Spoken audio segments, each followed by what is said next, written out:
So last winter I had covered all the beds with leaves, just leaves that I had dropped around the neighborhood to mulch the beds, but it didn't really look like much was here, which is not a problem for me.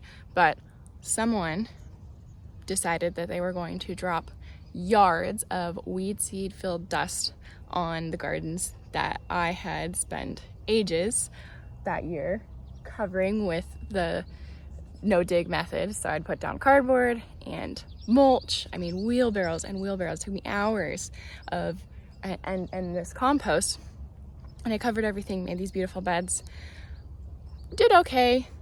And then what happened was they just couldn't see, I guess, and thought that this space was, I don't know, fair game. So they dumped yards and yards of weed seed filled dust all over this back garden in the middle of winter.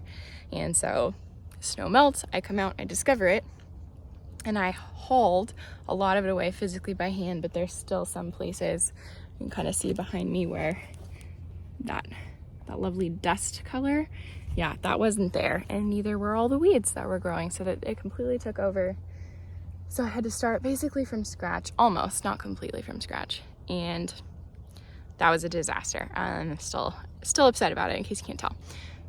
So what I did today, oh, and then we have some cameras installed in the back of our fence so we can see kind of what happens. And I guess I was just sort of naive about human nature. I thought, like, oh, we'll cultivate this space and people will love it and they'll respect it and they'll admire the beauty and whatever. If they walk by, they will just walk right through it. They'll let their dogs walk right through it. And so that has been a problem. The soil's already super nitrogen depleted and compacted from just being weedy dust for however long after it was farmland. You know, it's probably been fallow for like at least 20 years. So anyway, people just let their dogs walk right through it, and they'll walk over the garden even though it's clearly at this point looks like a garden. And then we had some gentlemen, actually a gentleman is not probably the right word for it. We had some boys come, and one of them decided to relieve himself right in full view of the camera. So we got a great, well, I wouldn't say great view, but we got an eyeful. And so for me, that was kind of the last straw.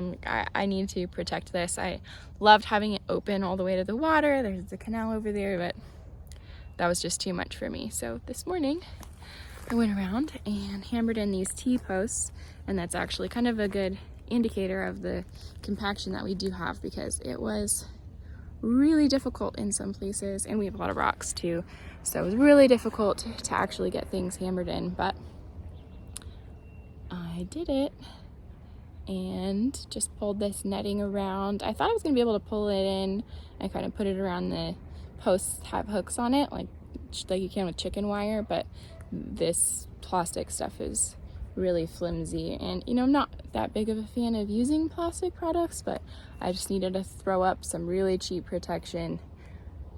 It is what it is. So now this space is defined and protected, and it's sort of a visual barrier. We don't have a lot of pests. We don't have rabbits, some mice here and there, but they're not impacting my garden at all. My pests are human pests and dogs, mainly, primarily. So now hopefully there's a little bit of a deterrent and the space is a little more clearly defined. I can see where I need to weed and whatnot, so